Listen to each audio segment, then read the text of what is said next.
Jour 7, voir au-delà. Qu'est-ce qu'elle dit? Qu'est-ce à dire? Voir au-delà.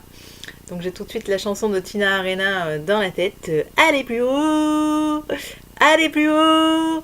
Donc oui, aller plus haut, qu'est-ce que ça veut dire? Donc en fait, on en est au 7e jour et comme je l'ai expliqué dans le mail, le chiffre 7 en numérologie se rattache au discernement, à la clairvoyance, clarifier et remettre de l'ordre. Donc donner du sens aussi à ce que l'on fait. Donc là normalement à ce 7e pas, nous avons été en premier lieu sur le fait de qu'est-ce que accueillir vraiment, accepter. Donc c'est toute la dimension féminine de l'être, accepter, accueillir, faire de la place et en ça recevoir. Donc ça c'était le premier pas. Ensuite nous avons été sur les freins, mettre de la conscience à qu'est-ce qui étaient nos freins, quels sont nos peurs, à quoi elles se rattachent. Donc mettre de la conscience là-dedans et ne plus laisser le pilotage automatique à nos parties que l'on ne veut pas entendre tout simplement ou qu'on freine et auquel on résiste. Donc souvent la peur, plutôt que l'accueillir totalement, danser avec et voir quel est son message, on a tendance à résister et à s'y fermer.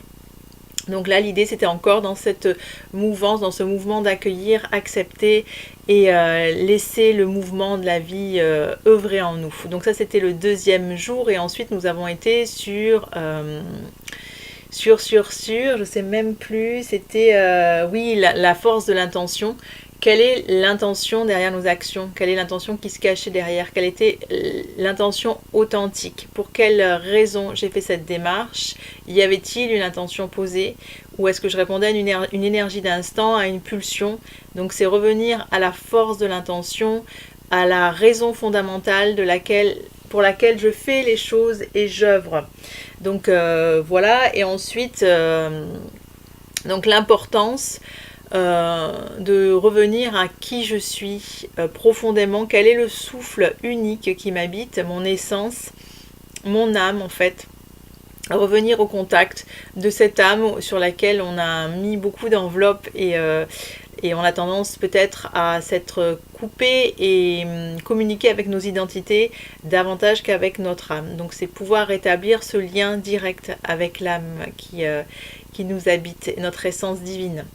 Et ensuite, il y avait transcender toutes nos expériences, comprendre en fait la portée des expériences qu'on a vécues qui sont alignées justement avec notre âme, avec notre souffle au service de notre évolution.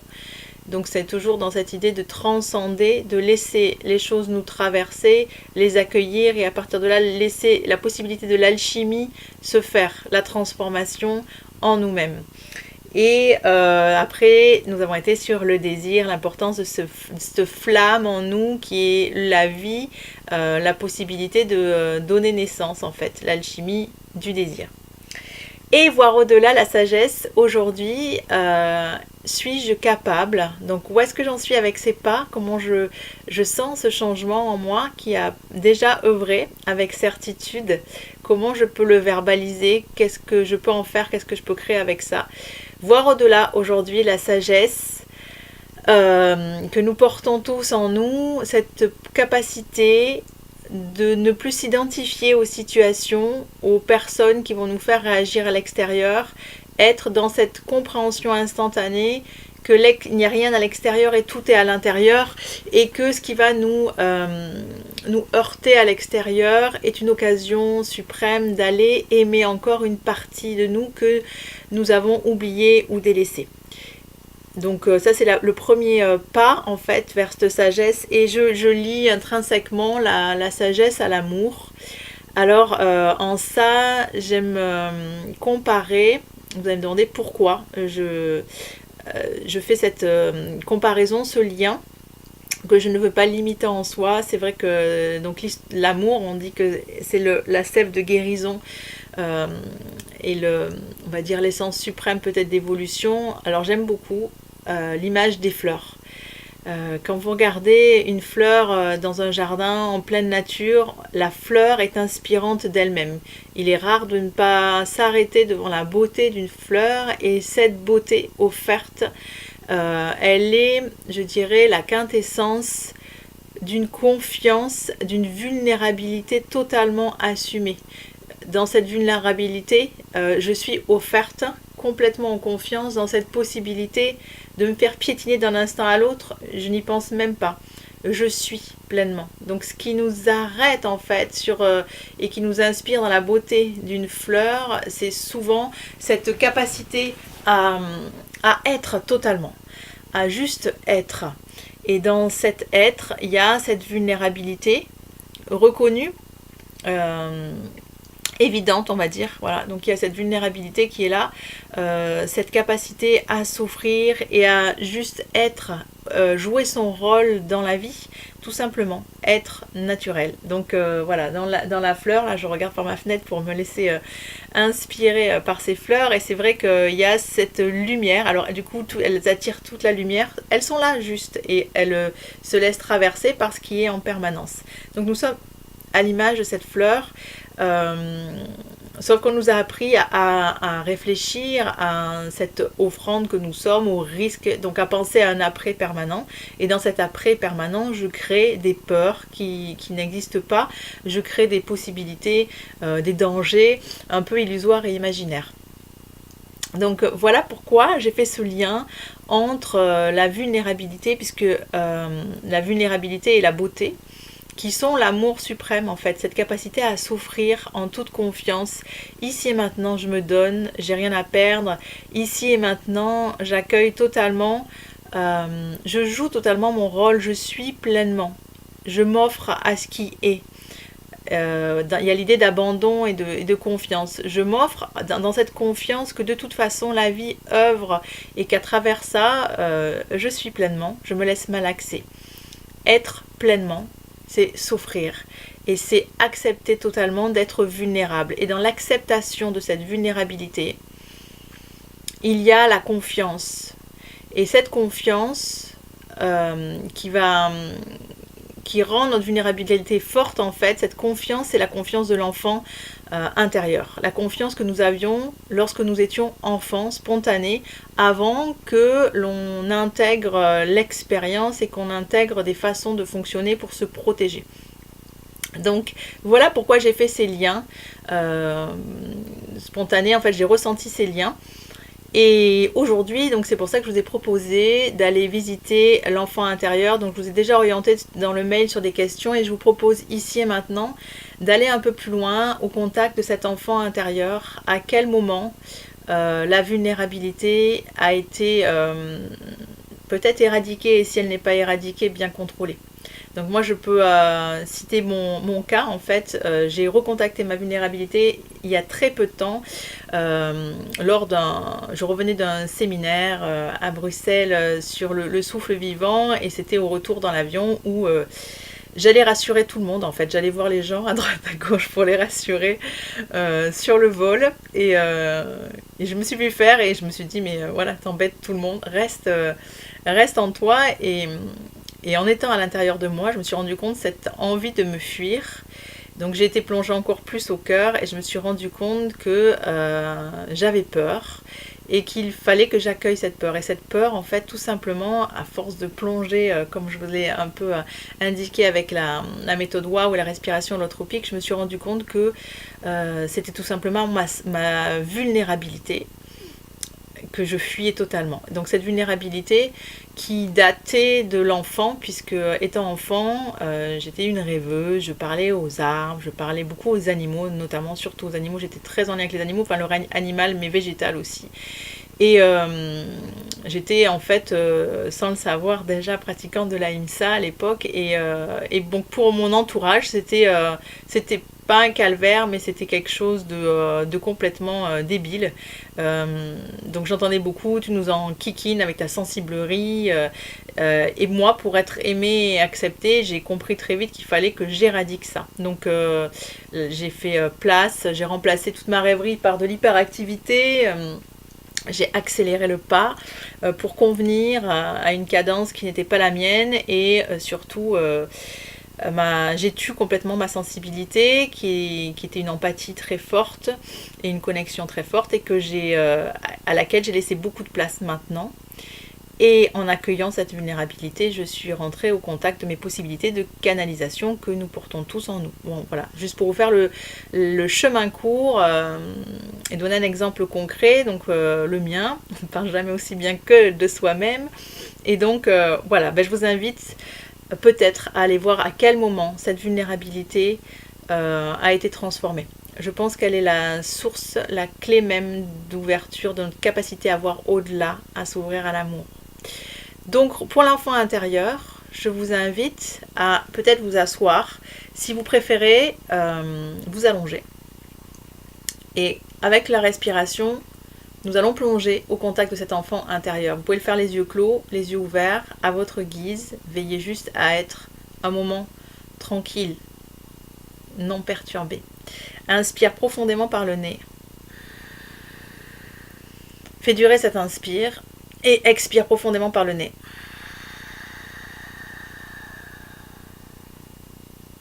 Inspire profondément. À l'expire, prends conscience de tes racines sous tes pieds en forme de spirale qui te connecte au cœur du cœur de la terre. Inspire profondément. À l'expire, prends conscience de tes pieds, de tes jambes qui te permettent l'action, la matérialisation. Je porte en moi le socle puissant de ce que je suis, masculin intérieur. Inspire profondément. À l'expire, je m'autorise ici et maintenant à me sentir sécure, autonome, en confiance totale. Inspire profondément. À l'expire, je porte l'attention sur le milieu de mon ventre, où je sens la parfaite harmonie de mon féminin, de mon masculin en adéquation, au service de ma créativité. Inspire profondément. À l'expire, je porte mon attention sur le milieu de mon ventre. Je me sens en parfaite quiétude avec ce que je pense, ce que je dis, en cohérence totale avec ce que je veux, mes rêves. Inspire profondément. À l'expire, porte ton attention sur tes bras, tes épaules. Laisse tes bras se détendre, qu'ils soient sur un sofa ou que tu sois dans ta verticalité au niveau du buste. Inspire profondément. À l'expire, mes bras se relâchent, ma poitrine se détend et je sens mon cœur gagner de plus en plus de place jusqu'au niveau de mes doigts et de mes mains. Paradoxalement, dans cet abandon et cette détente, je me sens totalement confiant, confiante. Au bon moment, au bon endroit. Inspire profondément. Tu peux clore les yeux. Prendre conscience de cet amour que tu portes en toi et qui devient de plus en plus probant et prend davantage de place. Capacité d'acceptation de ce qui est, de ce qui se présente, quelle qu'en soit la forme. Inspire profondément. Expire.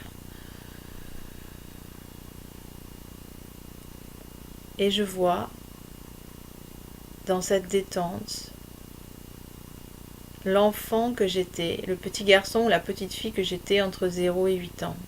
J'aperçois.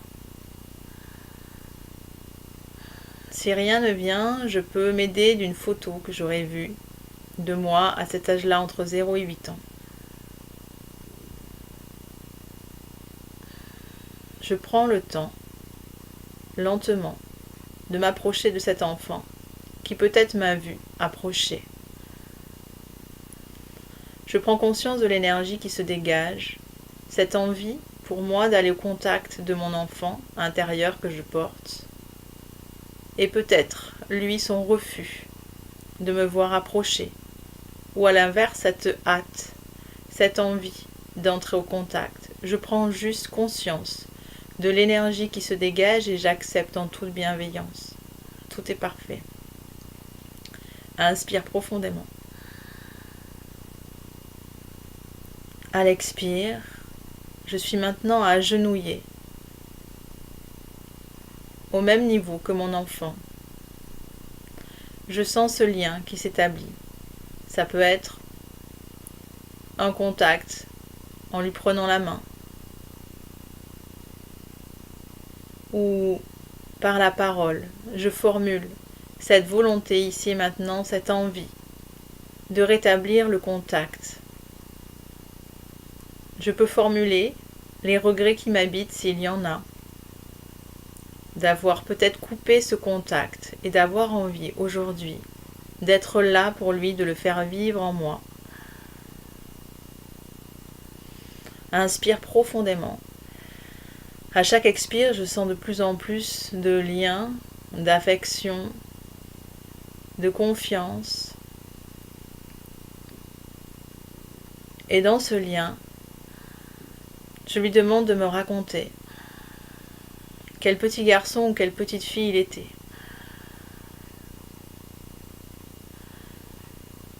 Quels étaient ses jeux préférés.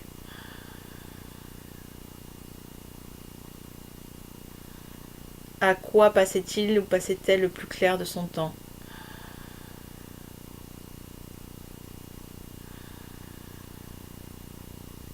Quelles étaient les personnes avec qui il se sentait en confiance? Et pour quelles raisons?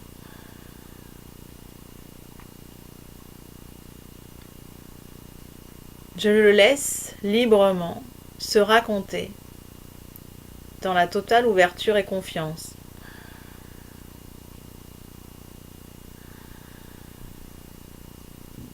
Puis, je lui demande qu'est-ce qu'il a transformé pour être accueilli, accepté des siens.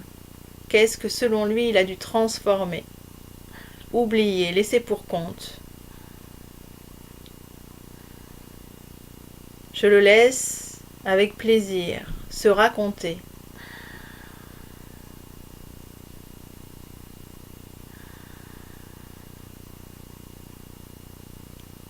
Je prends conscience du souffle, de l'atteinte qui habitait cet enfant et qui m'habitait donc étant petit ou petite. Puis, je prends conscience de l'importance de lui apporter ce dont il a manqué, ce dont il avait besoin, ici et maintenant.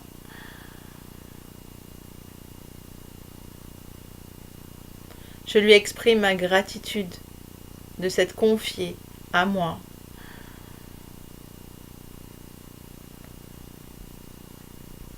Je lui exprime le fait d'avoir conscience, d'avoir besoin de lui, de le faire vivre en moi chaque jour et de lui apporter ce dont il a besoin, de le sécuriser au maximum.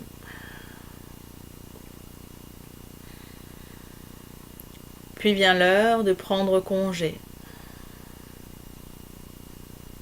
À ta guise comme tu le sens, par une étreinte, un regard, une création échangée, un symbole, un caillou ramassé pour établir le lien, une feuille d'arbre, ce qui te vient. Prends le temps de prendre congé de ton enfant intérieur, lui nourrit par cette attention, cette sécurité, et toi par les révélations qu'il vient de te faire. Inspire profondément, le bas de ton ventre se soulève, les côtes s'écartent, la poitrine se gonfle et ta colonne vertébrale s'étire. À l'expire, le bas de ton ventre se creuse, les côtes se rapprochent l'une de l'autre, la poitrine s'enfonce entre les deux épaules, peu à peu tu reviens ici et maintenant. Active tes extrémités, les doigts, les pieds. Puis à l'inspire, tu pourras amener les mains jointes sur la poitrine. À l'expire, t'étirer de tout ton long, bailler si tu en ressens le besoin, te remettre tranquillement en place. Réouvrir les yeux, prends des notes si c'est le moment pour toi, de choses qui t'ont été révélées d'intuition forte qui sont montées. Et je t'invite à garder ce contact avec ton enfant intérieur, source de créativité, de sagesse, le guide, voire au-delà. Merci pour tes partages, pour les commentaires que tu feras et auxquels je répondrai avec grand plaisir. Je te dis à tout bientôt pour le pas number 8.